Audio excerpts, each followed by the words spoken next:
E aí pessoal, aqui é o Bido e hoje a gente vai resolver a máquina Red do Hack the Box, uma máquina Medium e sem operacional Linux. Então bora lá, já anotar o IP aqui.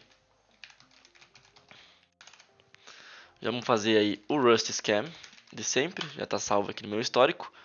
Com as flags de sempre, não vou explicar elas aqui. A gente acha duas portas abertas, a 22 e a 5080. Logo, a 22 normalmente a gente não explora, né? Porque normalmente é o próprio SSH. E a 5080, assim, quando é uma porta diferente, que eu já não sei de cabeça o que é, eu tento navegar, né, e acessar pela web primeiro. E normalmente é o que funciona, mas pode ser que isso aqui fosse algum outro serviço diferente. Aí de fato eu teria que esperar a saída do Nmap para ver se ele reconhece qual serviço seria, conectar com o Telnet, com o Netcat e afins. Mas quando funciona com web, a gente prossegue por aqui. A gente já vê que tem um GitLab aqui, né, uma edição de comunidade, e aqui a gente consegue tanto logar quanto registrar. Como a gente não tem um usuário e senha que a gente conseguiu coletar, né, a gente pode registrar aí o nosso usuário. Então vou colocar aqui Bido, username, vou botar Eduardo, colocar aqui a senha 12345678. Tá, o e-mail já foi coisa porque eu criei ele antes no anterior. Vamos botar qualquer um aqui. Quando foi resolver eu criei com esse e-mail. E o username vou colocar outra coisa, sei lá, GitLab. Beleza, então estamos autenticados aqui. E agora a gente pode procurar por onde é que a gente acha a versão, né, do GitLab, porque normalmente quando você está autenticado num serviço web, tu consegue numerar a versão dele, né. Nesse caso aqui é aqui em Help, e aqui a gente pega que a versão do GitLab é a 11.4.7, inclusive tem um aviso aqui de Update ASAP, ou seja, as soon as possible, atualiza o quanto antes. Por quê? Muito provável porque tem alguma versão, tem alguma vulnerabilidade relacionada a essa versão.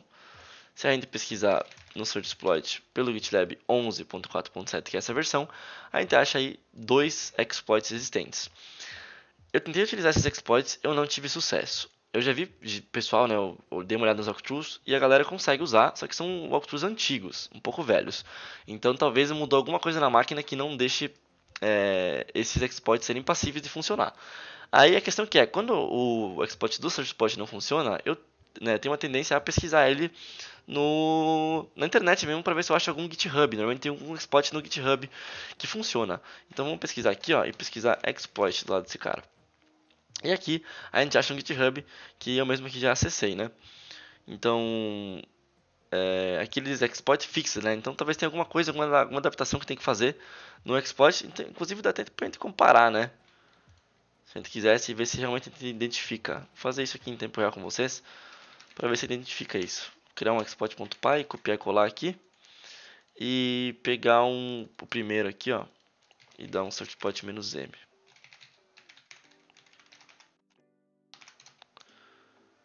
Vamos ver se eles são minimamente parecidos, né? Não, eles parecem bem diferentes.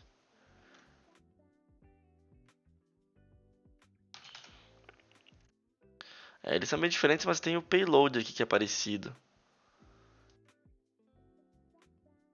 Bom, mas de fato eles têm uma boa diferença entre eles. Que parece estar mais atualizado, né? É que esse aqui. Não, esse aqui é em Python também.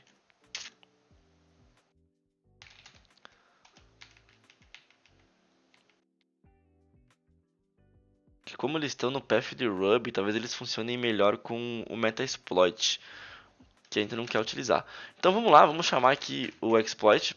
Vamos pegar aqui as informações dele, aqui do lado, menos o username. Então o username que eu botei foi GitLab, menos p password 1234578, menos g de URL LSTP. É na 191? Não, é 200, né? 220. Menos L o nosso endereço da VPN e menos P a reverse port. Então, nosso reverse port, deixa eu dar um clear aqui, vai ser 1234. E vamos ver se funciona. Criou um projeto 8870 e vamos ver se ele criou aqui de fato o projeto no nosso usuário. Será que está como Bido? Não, tá como GitLab, né? Que é o nosso usuário, o bid é o nosso nome.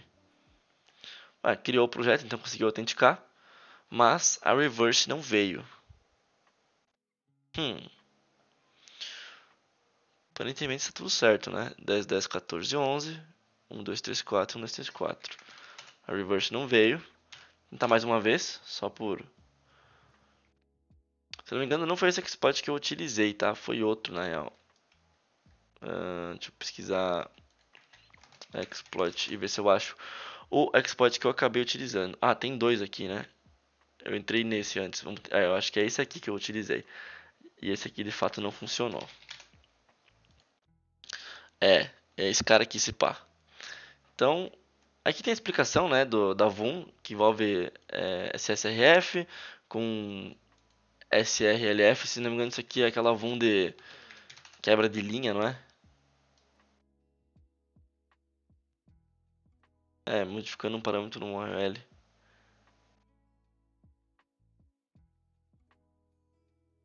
Quebra de linha aqui, o carry return, beleza. Mas enfim, não vou entrar em detalhes nela aqui. Vou pegar o exploit. Dar um wget. Python 3, GitLab RCE. Enfim, foi essa aqui que eu usei porque eu já tenho até a sintaxe salva aqui. Então é "-p" minúsculo da porta. Nesse caso vai ser a porta 1, 2, 3, 4. O nosso endereço IP. Aí aqui a senha vai ser 1, 2, 3, 4, 5, 7, 8. E o nosso username é GitLab. Beleza, imagina que seja isso.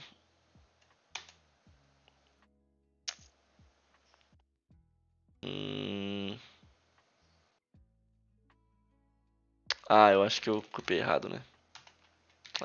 Copiei o site, não copiei o exploit. Lê de engano. Lê de engano. Você copia aqui, ó, do raw. E agora sim.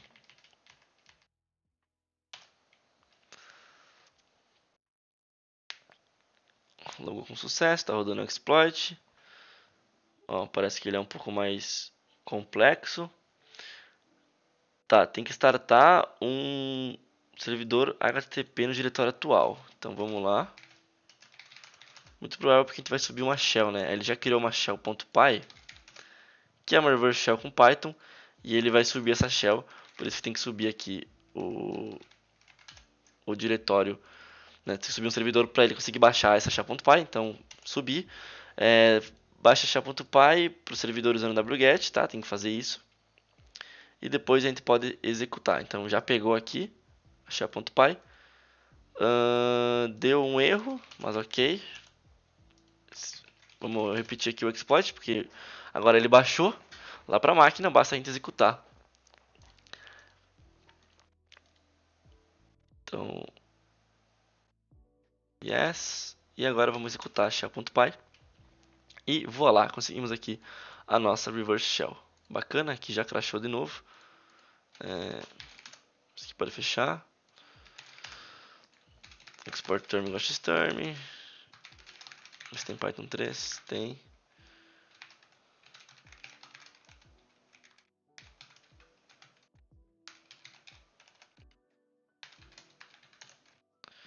Beleza. Clear. Só estabilizando a nossa shell aqui, como sempre. E beleza, vamos ver qual usuário que a gente é. A gente é o usuário Git. Sendo o usuário Git, vamos ver se a gente consegue aí acessar a flag desse usuário dude. Consegue, a gente consegue ler, inclusive deve estar com 777, né? Não? Está com permissão de execução. A flag, que estranho. Mas conseguimos ler aqui. Por que a gente consegue ler se a gente não é? Tá pelo. Não tá como usuário do, tá como usuário Git. Então beleza. Vamos rodar lá a nossa Olimpias então. Delay. Vamos copiar ele aqui para o nosso diretório. Não é o reverse shell que eu quero o Olimpias. Subir aqui o.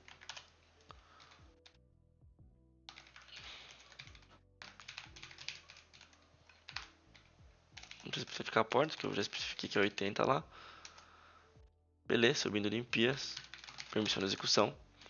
E vamos executar ele aí então. E assim que terminar, eu já volto com vocês. Terminou aqui. Então vamos dar uma olhadinha aqui que o Olimpias trouxe de bom pra nós. Vamos subir lá pra cima.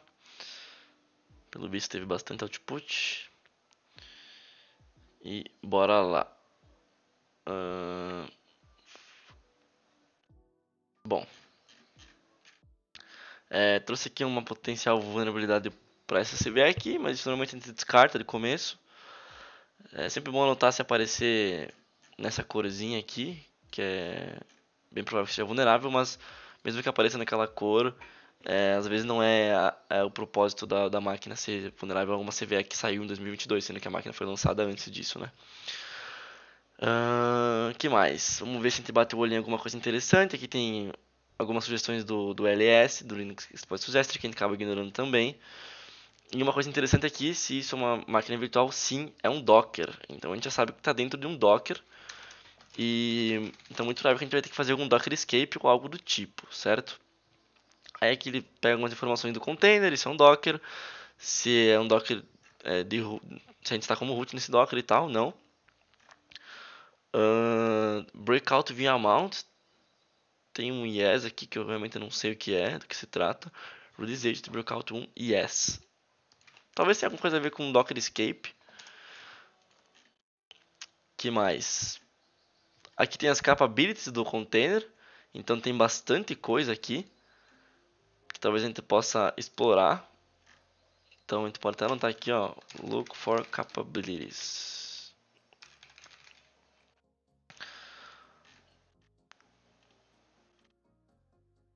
Aqui tem os processos rodando, tem nada interessante para nós aqui. Interface, tarará. Nosso usuário é o 998 do Git. Tá bom, tem alguns usuários que tem shell também, esse Reddit e o Mattermost. Tem outros Gits aqui também. Ok. Aqui tem alguns arquivos de configuração do Nginx. Tem algumas chaves de SSH.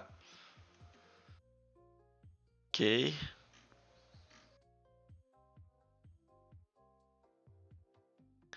Aqui tem um password encriptado relacionado aos arquivos do GitLab, então talvez seja interessante anotar isso para depois a gente tentar quebrar esses passwords em algum momento.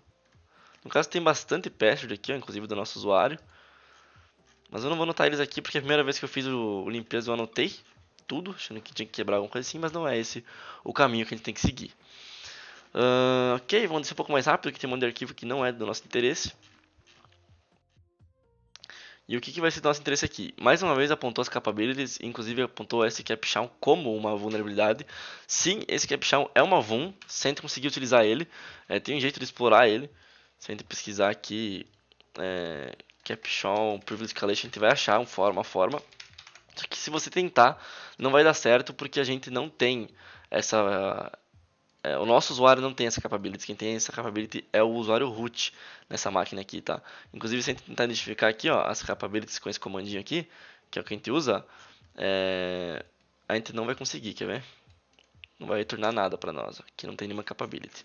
A questão aqui é que o Limpias, ele vai tornar essas informações interessantes para nós, que é um container, e também aqui alguns arquivos não esperados no root. Então tem um tal de root pass, que chama muita nossa atenção, tem o arquivo dockenv, que é o padrão, assets e release. Só que dentro do apt também tem arquivos curiosos, porque normalmente esse editor apt ele tá clean, né? Tá limpo. Então com essas informações a gente já consegue fazer o que a gente precisa. Primeira coisa, vamos olhar lá no diretório raiz se o root pass tem alguma coisa interessante. E de fato tem alguma coisa que parece um password aqui. Se a gente tentar autenticar nos usuários existentes, tentei autenticar um por um, não funciona, tá? Então esse password é meio que um rabbit hole, porque não funciona para nada. Qual que é a questão aqui? A gente tem que olhar esses diretórios aqui opt, tá? Que aqui dentro do opt, a gente vai ter o diretório do GitLab, então da aplicação do GitLab, e também vai ter esse diretório backup. O diretório backup sempre chama nossa atenção, é imprescindível isso, né? Indispensável olhar. É indispensável? Não é dispensável, eu não sei, buguei, mas enfim, você tem que olhar todo o diretório que é backup. Então aqui a questão é que se você dá uma olhadinha nos arquivos, aqui tem algumas configurações do próprio Docker, então o IP provavelmente do host aí, etc. Aí ele tá usando aqui, ó, montando o rootpads e tudo mais.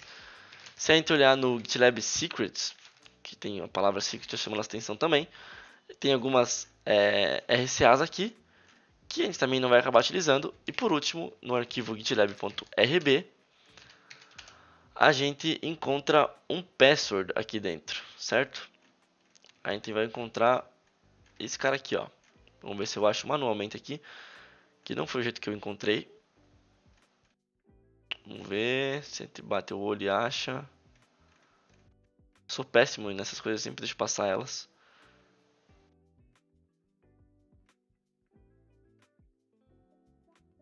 Ó, passando bem rapidão, provavelmente eu não vou achar. Mas a questão aqui, quando eu tenho um diretório backup com vários arquivos, eu dou um cat em todos. E aí eu vou roubar o pipe lá, que eu ainda não criei o atalho. Que eu ainda não criei vergonha na cara para criar o atalho. E vou dar um grep em pass, né, de password. E isso ajuda muito a poupar nosso tempo. Fazendo isso, a gente encontra algumas linhas com a palavra password. E uma delas vai ter o password que a gente quer, que é o password do SMTP, tá? Que é um password aqui, ó. E basta. Todo password que tu encontra, tente reaproveitar ele e fazer credential reuse nos usuários, certo? Nesse caso aqui, acho que esse é o único password que a gente vai encontrar aqui. O resto está tudo rasurado e redacted e afins. A questão é que é esse password que a gente vai usar para autenticar no root. Simples assim. Aqui, basicamente, é a enumeração pura mesmo e persistência para encontrar o password. E se a gente for no diretório root, a gente vai encontrar o quê? Nada, porque a gente está no Docker. Então a gente tem que fazer o Docker Escape agora. Só que agora sim, eu acho que... Eu não sei se esse cara aqui retorna as capabilities. Vamos ver se ele vai retornar.